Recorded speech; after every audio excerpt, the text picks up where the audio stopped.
Hey everybody, today I want to talk about something that is kind of horrible and tragic and awful to talk about, not just for the Palestinians, but also for Jews everywhere. So I grew up as a secular Jew, and growing up in New York, I believe that Jewish history and ethics and values demanded that we stand for justice, oppose oppression, fight for human dignity and human rights everywhere. I believe that Jews have always been at the forefront of struggles for justice, for social justice, and equal rights, and so on. We helped lead the labor movement in the early 20th century. We marched in Selma with Martin Luther King Jr. We were part of the anti-apartheid movement in South Africa. We organized against the Vietnam War and the Iraq War. Then you have people like Rabbi Abraham Joshua Heschel, who walked with Martin Luther King and said, "When I march in Selma, my feet are praying." And you have people like Hannah Arendt, who warned us against totalitarianism, against the dangers of nationalism. So Jewish history has often been one of fighting for justice, not defending occupation and genocide and all these horrible things. So these days, though, if you're a Jew and you're against Israel's mass killing and mass starvation of Palestinians, you're kind of considered an outcast or a traitor. So I want to say that you can be against Israel's destructive policies without being anti-Semitic. Whether you're Jewish or not. I mean, I completely love and honor what's great about Jewish culture and Jewish heritage. For me, that's our cultural heritage, our scientific genius, and our empathy for other people's struggles due to our own historical suffering. So I find what is happening now to be a total perversion, and I think that Jews need to keep speaking out about it and rejecting it. Israel, was meant to be a refuge for Jews. And as we now understand, the idea that it was, quote, a land without a people for a people without a land was actually a convenient lie. And even so, it's terrible that no reasonable solution could be worked out over the last 80 years that was better than having these apartheid-like conditions for Palestinians.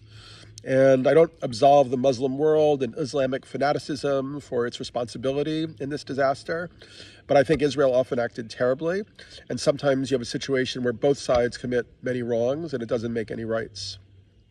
But today, what is happening in Israel is being used as a model for future authoritarianism in the U.S. So in the far right in the U.S., the Christian nationalists, the authoritarian billionaires, the tech feudalists, the think tanks like the Heritage Foundation, when they look at Israel, they see what they want for America's future. And that's a hyper-militarized ethno-state, a nation built on walls, apartheid, mass surveillance, and fear. A place where dissent is criminalized, where you fall in line or you get punished. So we're seeing this starting already. Right now in the U.S., international students are being deported just for protesting Israel's war in Gaza, and this is really unprecedented. The U.S. State Department has initiated a program known as Catch and Revoke, which employs artificial intelligence to monitor the social media accounts of student visa holders. This program aims to identify individuals expressing support for Hamas or participating in demonstrations against Israel's actions in Gaza, potentially leading to visa revocations. And the first students have already had their visas revoked without trial, no appeal, simply because they exercised their right to free speech. So if the U.S. government can deport students for protesting, what's next for all of us? Who else is going to get silent? How far is this going to go? And at the same time, we're seeing the expansion of the surveillance state. Unfortunately, we have Peter Thiel's company Palantir, which is deeply involved in the Israeli military's targeting of Palestinians.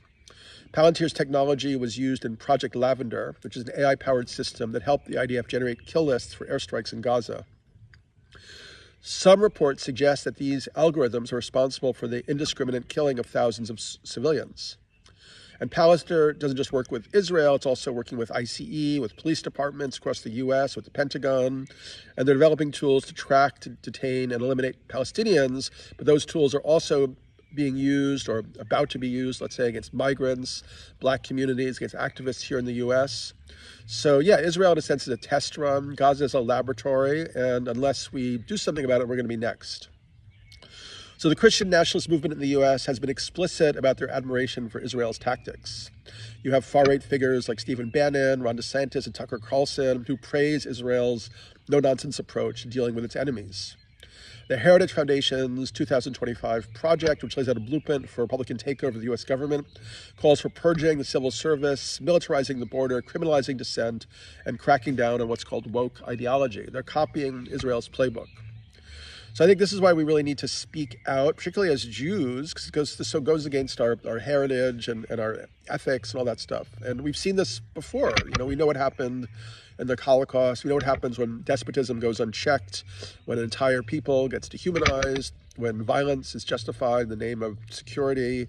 So yeah, I don't know how we do it, but I feel that we need to wake up and come together to push back against this trajectory, oppose it before it's really too late.